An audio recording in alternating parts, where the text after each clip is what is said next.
Thank you so much for joining me for our wrap-up, and congratulations on finishing our 20-10-10 exercise. At this point, you've inventoried your 20 products and services you're willing to advocate and rave about, your 10 problems that you still think there's a gap in the market for, and 10 causes that actually make your blood boil and you're gonna put meaningful time, energy, and resources into somehow making progress on in this little life we have.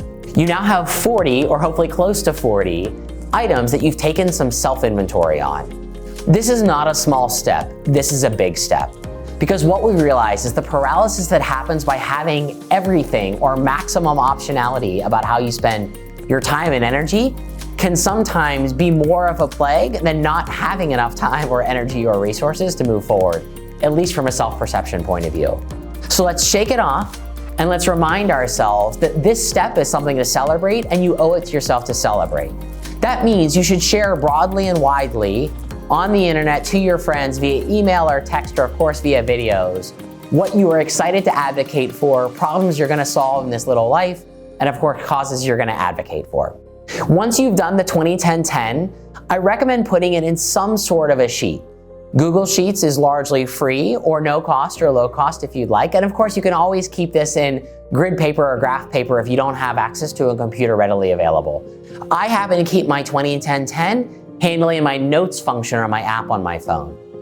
The goal then is to ask yourself what I can say yes to and what I can say no to using the rubric of the 20-10-10. See, the power is oftentimes perceived as saying yes, what is a great idea, but it turns out, especially if you are later stage in your career, you're gonna have a lot more options than you do time and energy and passion for. So let's start with focusing on the no's. How do you use this 20-10-10 to say no? Well, you start by asking yourself, should I apply for a program that's going to teach me skills that are not the future of the problem or the cause that I'm going to work on? Should I ultimately advocate, even if I don't want to be a founder and I want to join a company, for a business that it's not a product or service that I already love? Sure, for the right paycheck and the right size, you can find your way living through a lot of stuff, but I bet more often than not you know someone that every 1 to 3 years right now feels the need to run away from a business because they're just completely bored and unsatisfied about the type of challenges they're experiencing is.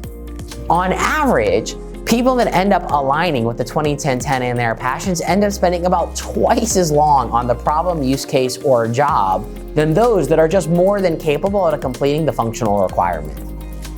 What's also important to realize is these 20 products and services, 10 problems and causes, are the base case for what we think about as the human story or your personal brand pitch. This exercise lays the scaffolding for you to understand what you distinctly do love and what you really don't like, and how and why you want to spend your time. Because as it turns out, as someone who's the chief product officer of BCG in a really big consulting firm, by the time that somebody interviewed with me, it wasn't a question of if you can do the job. It was a question of, are you motivated intrinsically to do this job?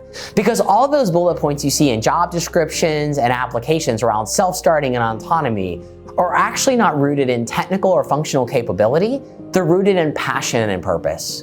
Because the average person today has a lot more choice than the average person a long time ago, especially if you're thinking about a secondary education or an advanced career. The reality though is what you say no to, anything that's not on your list, is a really important guide, and it keeps you from diluting and only diminishing your mental and physical and emotional health. So we say no to things when they don't align to our 20-10-10. However, you always have the ability to kick one of your 20-10-10 items off of the island. And then in that case, you're welcome to replace a new passion, a new product, a new service, a new cause, a new problem with any of the items on. But don't lose track of what you used to love and care about. This is why I largely recommend Google Sheets as the starting point for documenting this exercise. Google Sheets allow you in any moment in time to fill in your 20 products and services, 10 problems, and 10 causes. And then in a net new column, just simply label the column with the new date and ultimately either copy and paste or fill in the new product, services, problems, or causes that you have. This allows you to develop a multi-month, multi-quarter, and multi-year trend about where your heart, head, and minds have ultimately helped you travel.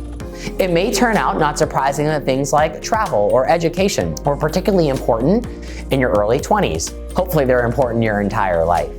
But it may turn out that food and other types of items or agriculture or causes ultimately mature and ultimately end up more on your list in your 50s, 60s, and 70s than maybe perhaps they were in your 20s, 30s. Or maybe it's reversed, and in your 20s and 30s, you had a lot more problems and causes that you were willing to fixate on. And in the later parts of your life, you were fixated on, again, products and services. This scaffolding and time-lapse view of who and how you perceive yourself to be through this lens is a really important mechanism of this particular exercise. Knowing how you feel today is one thing. Knowing how you feel 6 months from now and comparing that to how you feel today, what you're willing to advocate or argue about or for, is really important. And it helps you keep your sanity at the best possible level, because now you know when you made an intentional change and you're not just simply flowing with the waters of life in too spontaneous a way, unless of course that's your journey as well.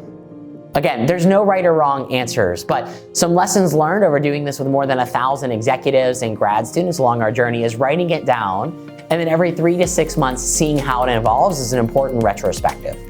So, congratulations on taking a first step, and not a small one, and having some awareness about what really drives you and ultimately what's going to drive you in the future. Please, please, please consider sharing this exercise with others around you, whether they're older or younger or your same age, or post your comments in the comment sections of the blog. Share what your products and services problems and causes are. You never know who's going to ultimately activate and react to the same idea. Thanks again for listening. Please dial in and subscribe for more updates, more patterns, artifacts, assets, and resources here at Mad Labs. Have a great day.